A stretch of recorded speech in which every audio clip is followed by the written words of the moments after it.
ఈ ప్రాబ్లం ఒకసారి చూడండి మా, ఇది చేస్తున్నారు ఆల్రెడీ. కేశవ్ ఎలక్ట్రానిక్స్ లిమిటెడ్ చెప్పానా నేను?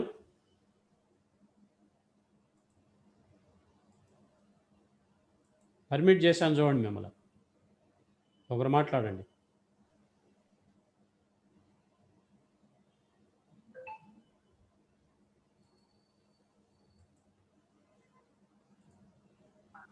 సార్ మీరు చెప్పలేదు సార్, ఇది మెజర్స్ కేశవ్ ఎలక్ట్రానిక్స్ లిమిటెడ్ చెప్పలేదా? చెప్పలేదు సార్. సో మీ దగ్గర ఉంది కదా ప్రాబ్లం, అయితే ఉంది 1 to 14లో ఉంది సార్. ఓకే, దీన్ని ఎక్స్ప్లెయిన్ చేస్తే హోంవర్క్ చేయండి. Okay right.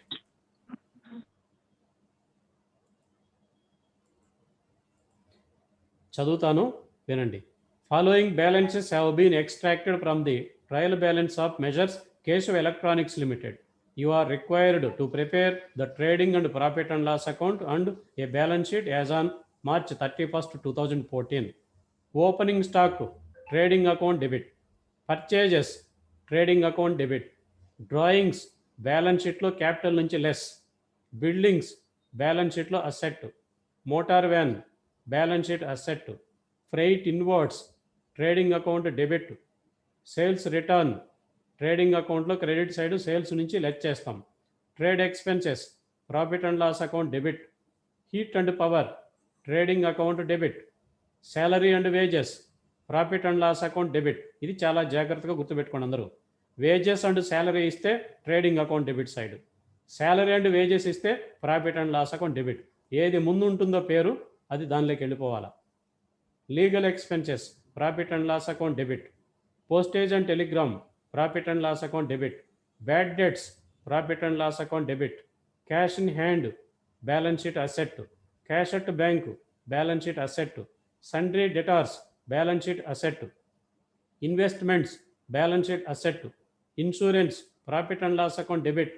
Machinery, balance sheet asset. Sales, trading account credit. Returns తీసివేసి చూపించాలి.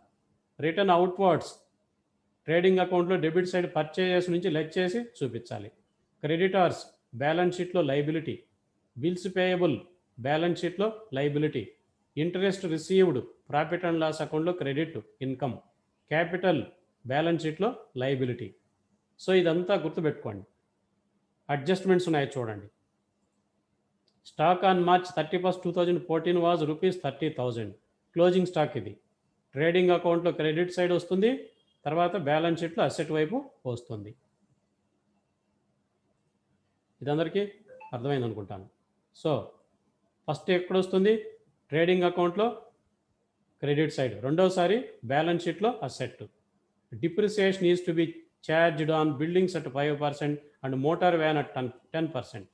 సో ఇక్కడ బిల్డింగ్ మీద ఏమో 5% చెప్పాడు, మోటార్ వ్యాన్ మీద 10% చెప్పాడు. డిప్రిసియేషన్, ప్రాఫిట్ అండ్ లాస్ అకౌంట్లో డెబిట్ సైడ్ రాయాలి. ఫస్ట్ బిల్డింగ్ మీద రాస్తాం, ఇన్నర్ కాలంలో అమౌంట్ వేయాలి. తర్వాత మోటార్ వ్యాన్ మీద కూడా అమౌంట్ ఇన్నర్ కాలంలో వేసి రెండూ కలిపి అవుటర్ కాలంలో వేయాలి. బిల్డింగ్ వాల్యూ ఎంత ఉందో చూసుకొని ఆ వాల్యూ మీదనే మనం క్యాలిక్యులేట్ చేయాలి. అది మీరు ఇంతకుముందు చేశారు, అదే మాదిరి సేమ్. అదేవిధంగా మోటార్ వ్యాన్ వాల్యూ చూడండి, దాని మీద ఎంత పర్సంటేజ్ చెప్తే అంత క్యాలిక్యులేట్ చేసి వచ్చిన అమౌంట్ను ప్రాఫిట్ అండ్ లాస్ అకౌంట్లో వేయాలి. రెండోసారి ఏం చేస్తామంటే, ఒకసారి అయిపోయింది, రెండవసారి బ్యాలెన్స్ షీట్లో అసెట్ వైపు బిల్డింగ్ నుంచి డిప్రిసియేషన్ తీసివేసి చూపిస్తాము. అదేవిధంగా మోటార్ వ్యాన్ నుంచి డిప్రిసియేషన్ తీసి చూపిస్తాం. అది రెండో పాయింట్. మూడో point, provision for doubtful debts is to be maintained at 5% on sundry debtors. 5% sundry debtors మీద provision for doubtful debts calculate చేయాలి.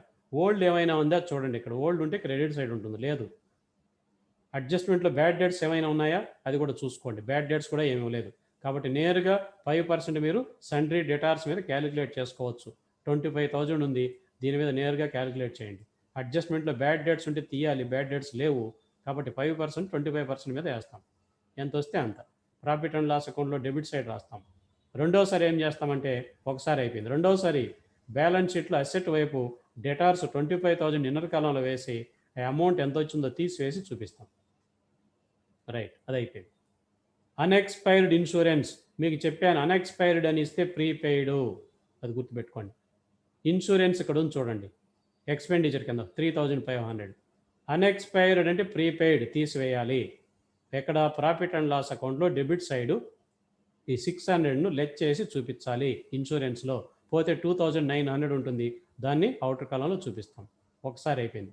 మరి రెండోసారి ఎక్కడ చూపిస్తామంటే బ్యాలెన్స్ షీట్లో అసెట్ వైపు చూపించాలి.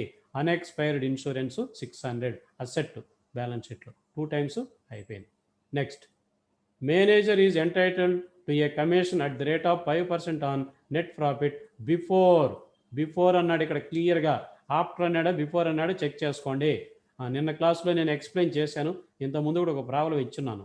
మేనేజర్కి కమిషను 5% చెప్పాడు. దేని మీద క్యాలిక్యులేట్ చేస్తాం 5%? అన్ని ఎక్స్పెన్సెస్ రాసిన తర్వాత ప్రాఫిట్ అండ్ లాస్ అకౌంట్లో ఇంకా మేనేజర్ కమిషన్ ఒక్కటే పెండింగ్ ఉంటుంది. అప్పటి వరకు ఎంతైతే ప్రాఫిట్ వచ్చిందో దాని మీద 5% క్యాలిక్యులేట్ చేయాలి. మరి ఎట్లా క్యాలిక్యులేట్ చేసుకోవాలి సార్ అదంటే, మనం రఫ్ పేపర్ తీసుకొని రఫ్ పేపర్లో ఈ క్రెడిట్ సైడ్ ఉండే ఇన్కమ్స్ అని కూడుకోండి, డెబిట్ సైడ్ ఉండే ఎక్స్పెన్సెస్ అని తీసివేయండి, నెట్ ప్రాఫిట్ వస్తుంది. దాన్ని రఫ్ పేపర్లో వేసుకొని దాని మీద 5%. బిఫోర్ అన్నాడు కాబట్టి ఫార్ములా ఏం చేస్తాము, net profit into 5/100.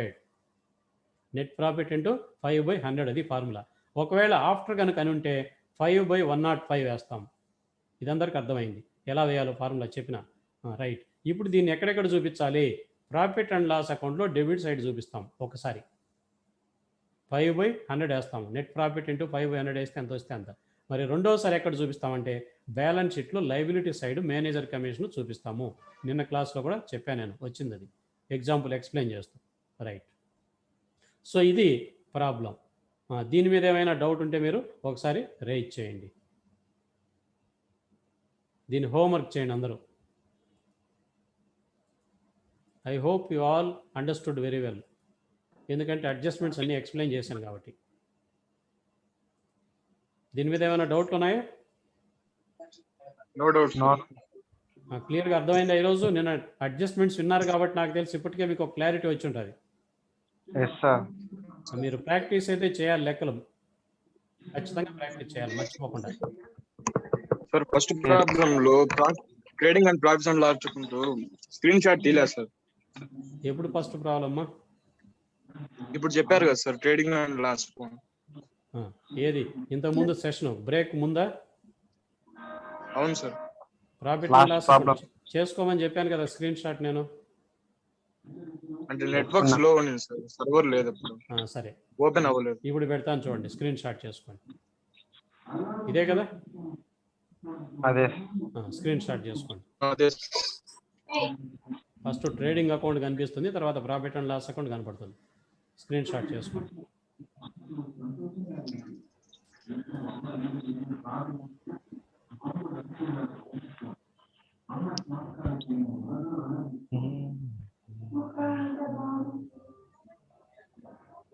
Screen shot చేయని వాళ్ళు చేసుకోండి అమ్మా. ఓకే.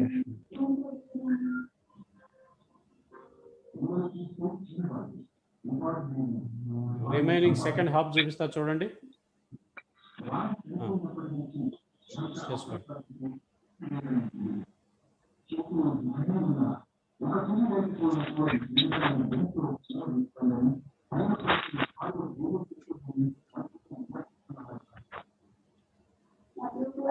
స్క్రీన్ షాట్ చేసుకున్నారా?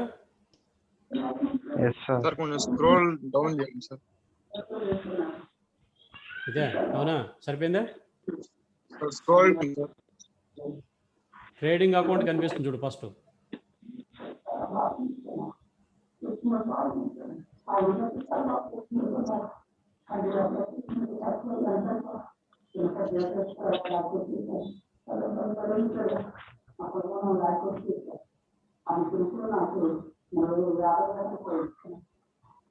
ఓకే, డౌన్ చేస్తున్నాను చూడండి. ఇదే లాస్ట్ 83,000 కూడాను ఇక్కడ వచ్చింది amount. Okay sir. Screen shot చేసుకున్నారా అందరూ? Yes sir. Okay, balance sheet చేసుకున్నాం. బ్యాలెన్స్ షీట్ కూడా చేసుకున్నారు? చేసుకున్నాం sir. Okay, right. Yes sir. ఈరోజు ఈ సెషన్ క్లోజ్ చేద్దాం.